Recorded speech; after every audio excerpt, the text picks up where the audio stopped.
Hey folks, Dave here. I am freshly returned from E3 2017, and today I have a hands-on preview of what was my favorite game of the entire expo, Kingdom Come Deliverance, and a really fun interview with the devs. The game has come leaps and bounds since we first interviewed the developers back in 2015 on the Casual Shenanigans Gaming podcast, and we got to talk to them about what's been going on behind the scenes for the last year and a half, as we just saw that last trailer drop before E3 that really came out swinging with tons of polish and improvements. And honestly guys, the game is just looking fantastic. Be sure to stick around after the interview for some additional impressions and gameplay. Hey folks, Dave here. I'm with Toby from Warhorse Studios, and he is with Kingdom Come Deliverance. Both Joel and I got to try it this morning. Hadn't played it since the 2015 beta, and it was a blast. My immersion was completely fulfilled. So much fun. So, Toby, what are you guys most proud of in the current version of the game? Like, what's your overall favorite feature? That's a tough question, actually. In your huge game, what's your favorite part? I will say it from my perspective. I really fancy the combat system. The combat is something that is, of course, not for everyone. Kingdom Come Deliverance is not about fighting per se, but it's a feature you can use if you want to be the violent guy. However, I like the combat very much because it's so much different from anything else I played before. It's really tough. Completely unique. It's very unique. It's you can compare it kind of to Dark Souls if you wish, like a combination between Dark Souls and For Honor maybe. Yeah. So you have like these different zones you have to attack. You have to have stamina management. You cannot do button mash. You will almost certainly die. I learned that. Well, and what I fancy is that I'm with the team right now for 3 years, so I grew up with this project from the beginning pretty much. Wow.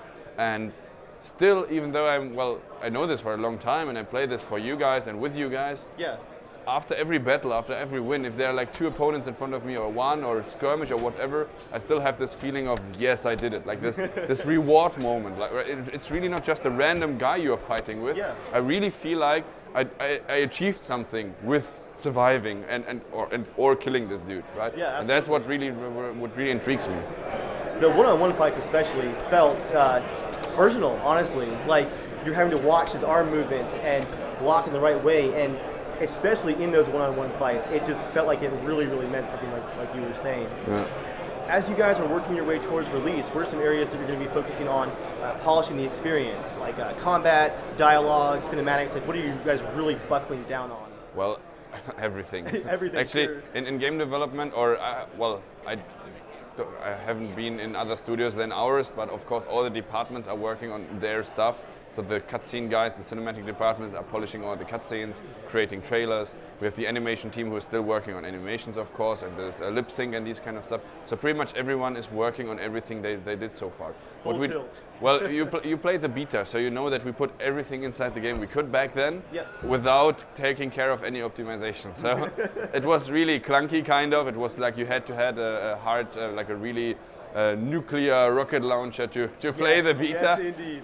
But right now we are working on optimization, which means shortening the codes, taking care of the vegetation, not to have too many entities. Mm-hmm. It's not downgrading per se, but in the sense of downgrading. You need to make it run perfectly on all the platforms. You have the consoles, which are slightly less powerful than the computer, so of course you need to work around that. And we want to do maximum for all the platforms possible. PC, Xbox One and PS4. And that's what we are working on right now, but it will be released on February 13th globally on those platforms I told you, so Xbox One, PS4 and PC. From my impressions, the consoles are actually really helping you guys with the optimization. The PS4 version ran very well, especially this early, and then I was looking left at the guy next to me playing on the PC version. I kept stealing glances, and it was running beautifully compared to the beta. So I imagine the console focus on optimization is really helping you guys dial things in. Of course, if you have to do stuff on the console, it of course also the PC version will also profit. But still, of course, the PC is more powerful, so we can have like a stupid example, like more trees, let's say, But I'm all about that, man. well, you know, there are of course differences, but still, everything we do for the consoles, also shortening the codes, making it run smoother, will help the PC version as well, right? So, but still, we want to do maximum of all the platforms, and that's what we are doing. We were talking about the fighting earlier. Yeah. Well, we showed you the skirmish, right? What I really fancy as well is when you have like this fight, and there are two dudes approaching you, and then you're like, damn it, what should I do now? And then all of a sudden, one of your AI friends is coming from the back and is killing one of those guys. Yeah. These are these moments like this, wow, this, you almost want to thank you, this guy, like, thank you, dude, and now you take care of this other one. It really means something. Exactly. Just a little bit of help. Yes. And then it's like, it's really like if you have the skirmish or something, it's like really AI versus AI, and then everything can happen, which is a nightmare for me as a PR guy, because in the presentation, the skirmish can end after 10 seconds because... So much going on. Yeah. Exactly, because the archers hit the right guy and he died, and then you immediately won, but it also can take like 10 minutes and like everyone is following me and wants to kill me. So this is like really... This is cool for you actually, for the streamers, for the players, because you have a unique story which you can tell. Yes. And then what can happen is that you tell your friend, like, I had this skirmish and it was like super hard, and your dude friend says, which skirmish? Because he did something else in the questing, and the skirmish never happened in his game. Yeah. So there are these decisions that matter, and according what you do, there will be a story around that. Like the historical, like the end of the game, the finale of the game must be the same. We have only one ending. From a historical perspective, like it's known what happened in that time period. Well, yes, if you open a history book, you can almost spoil yourself and see what's going to happen. Yeah. But I want to say that you are about to tell how you get there. So if you went through the skirmish, or if you have chosen a more diplomatic way and did some diplomacy without the fighting and these kind of things. So that's pretty interesting. Very cool. You mentioned the whole team is just doubling down, focusing on all their particular areas. Yeah. Roughly how big is your team now? It's been a few years of development. You guys are... Yeah, we were growing steadily. It was, before we started on Kickstarter, we were like 20 people. So it was like 20 people. The studio was created by two dudes sitting in a pub drinking beer. Nice. That's like the usual Czech approach of genius ideas. Fantastic. But 20 people created the Kickstarter roundabout. After that, we hired a lot of people, like me, for example. We are 40, so 40 people were creating the first alpha, the second alpha, and so on. And right now, 110 people are finishing the game. Wow. Of course, if you grew so fast like we did, like almost 100%, right, in about a year or two, it slows down some processes because you need to teach the new guys. All of a sudden there are more people who are commenting stuff and more feedback and so. But then once you get on track, once you get on fire, it of course speeds up a lot. And now we have an awesome team of 110 guys. They're around about 20 foreigners as well, like me, for example. Even some girl from Seattle. So yeah, we are a very beautiful international community. Exactly, international team, and that's awesome. Well, the size of the team definitely explains how far it's come in just the last year and a half. To wrap things up, don't want to take up too much of your time. Fun question, what's your absolute favorite play style in the current version of the game? Are you sneaky? Are you upfront combat? Are you like speech? What's your style? Well, a combination of speech and combat, because I like the combat very much, but the sheer fact that it's so hard makes it something. And that's again something that I really think is really cool. That you think about, should I really go into this fight? Because they're like three dudes, and like, okay, well, I trust myself somehow. I think I will do it, but then if I don't, then I have to reload. So maybe I will try more the persuasion thing. Then you see, fuck, I failed the persuasion. Now I have to fight, and then it's like, oh damn it! And now you have to. But my personal thing is I like the fighting. I really like the fighting. So I try to do the skirmishes. I try to see how it happens. I try to mess around with it. So they're like these two armies which are like dirty talking to each other, like saying I will kill you, or no, I will kill you. But if you just start to pull out the bow and shoot them, they will immediately attack each other. So I like to mess around with it. I would like to be like inside the battle. Yeah. However, standing in the middle of the skirmish, like pro tip, this is like super dangerous. This is like almost insta-dead, because then they're like all around you attacking from different sides, and that's like, don't do that. You're just like, man, maybe I should have talked more before just drawing the sword, right? Well, yeah, that's maybe that's a good reason next time you try the game, like a good solution for your problems. But again, if you want to fight, do it. That's what we offer you. But again, Kingdom Come Deliverance is not a fighting game per se. I just want to make clear that this is an option, a feature which you can choose, but you don't have to. However, the fighting system is so complicated. If you ever played FIFA, like shooting and passing is super easy. Everyone can shoot and pass. Sure. The same in Kingdom Come. Everyone can stab and slash. That's easy, Yep. right? It's like 2 buttons only.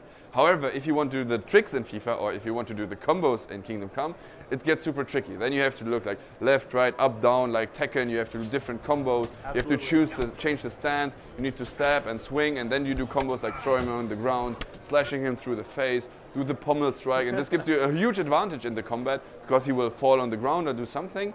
But you only are able to do that if you grew that personal skill in your fingers. Well, the RPG system will help you. You will get faster, better at blocking, better at slashing, whatever. But if you don't have that personal skill, like in Dark Souls, let's say, even the best armor or best weapon will not help you. So there's a definite skill gap where you as a player actually need to not just focus on your in-game abilities. You've got to learn those controls, learn the combos if you want to come ahead, say in a giant fight where you are outnumbered. You've got to be better as a player to get better at the combat. That's really cool. And you need to prepare in advance. So if you go in that battle, think about, do I want to have the full plate armor, which gives you like full protection, but it slows you down. You will be overloaded. You have this like visor in front of your head. Love that. So you have like, you don't see shit, but you are at full defense mode. So that's like something you need to think about, because in battle then you cannot change your armor. Like it's not like you don't have different armor sets in your pocket. Yeah. So it's like really think about what you're doing. Try your way. If you see that you screwed up, try to load or try to live with the consequences.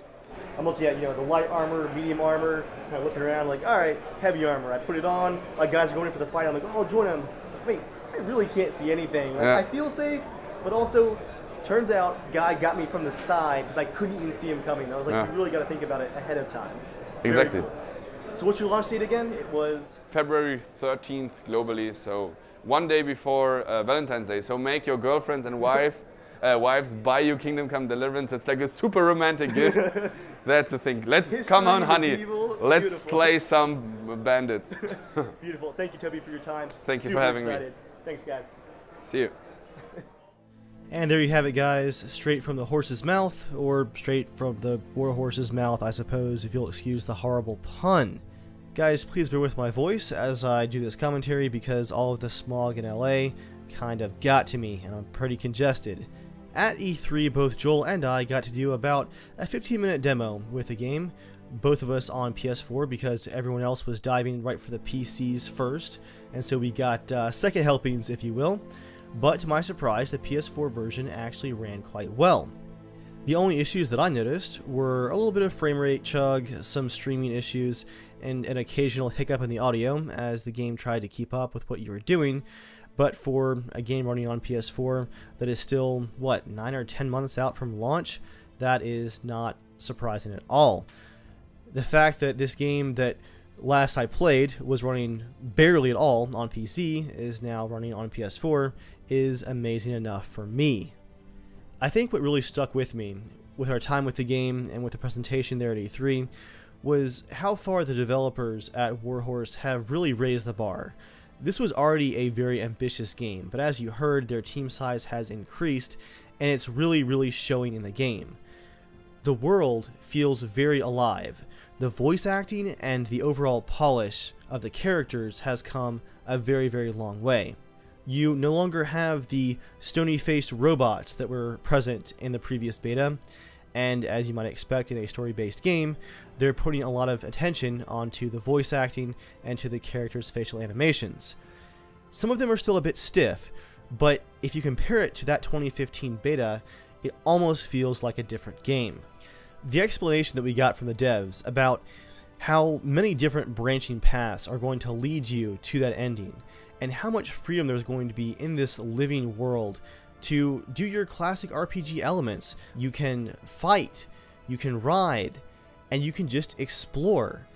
And most exciting for me when it comes to the main quest, many of your main quest storylines are going to have branching options where if you need to get an item from a person, you can bribe that person, you can fight them, you can confront them with a speech option, you can talk to other villagers to learn more about them, learn their weaknesses, perhaps blackmail them, or just when you fight, know more about them to actually know those weaknesses and help you out in the fight. Again, the ambition was just very surprising in a very good way. The polish on everything, including the UI, and the already beautiful in-game map is just glorious. If you guys enjoy history like I do, and you enjoy immersion like I do, this game has all of the check boxes checked to be very, very dangerous come next year. In talking with Joel after our hands-on demo, we both landed on the same note, and that's that this game has the same sense of freedom when you first step out and take a look around that the Elder Scrolls Oblivion did back in 2004. There's a true sense of wonder, even in this very realistic feeling world, as you look out across the landscape at all of the people going about their jobs, and you have that feeling that you're about to experience something unique, something special, and just a downright classic RPG adventure. Again, for me personally, this was my absolute favorite game of the Expo. Joel's as well. We walked away extremely impressed, and we're looking forward to talking more about the game in the future as it progresses closer to release. If you guys haven't checked out what's going on over there on the Kingdom Come website, be sure and drop by, take a look for yourself, and keep an eye on this game as it heads towards release next year.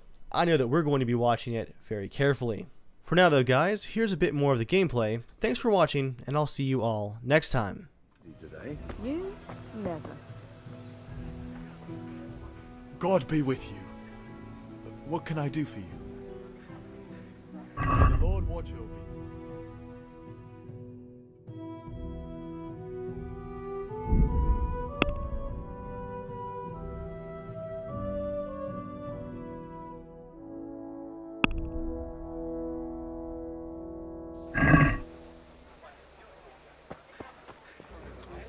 Did I tell you about my wife's lace? Deutsch has gone too far. Wenceslas is our rightful king. Deutsch is an idiot. But what can you do? I might have an idea. Deutsch deserves to be taught a lesson, doesn't he, Fritz? You're too right, Matthew. Should give him a proper hiding. Are you mad? Do you want to end up in the pillory? Don't listen to Fritz. I've got a better idea. Deutsch was talking such shit, made me think of that huge pile of manure. You know? The one right next to his freshly whitewashed house. So, are you with us or not? Oh well. Father can wait a while. What are you waiting for, soldier? Fire that trebuchet. For king and country. For king and country, my ass. This is all good, clean, fun. Nearly as good as having that traitor in the pillory. Nearly. Now that would be sweet. That's for Sigismund. Woohoo! Eat shit, Deutsches. You bastards! What the fuck do you think you're doing? Hey, Hans, can't you see? We're decorating your house for you. It's like your old man was saying in the tavern about that traitor Sigismund. We're just doing what we have to do. Horse Hans!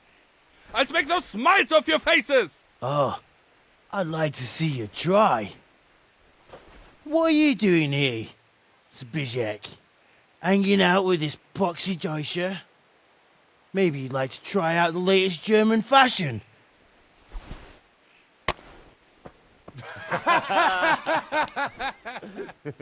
Fucker! I'll make you pay for that.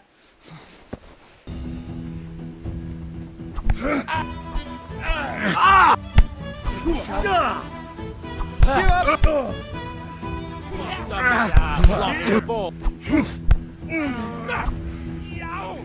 Don't think What are you doing? For God's sake! Yeah! Stop right now! The catch pole is on his way! Herrgott!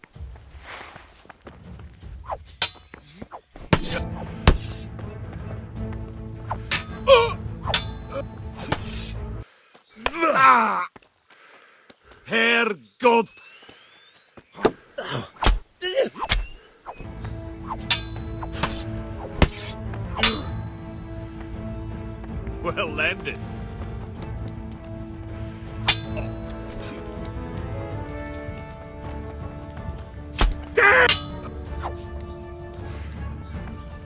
Missed.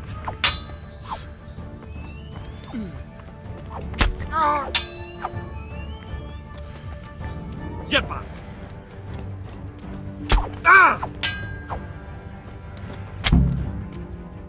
I'll wring your neck, you cur.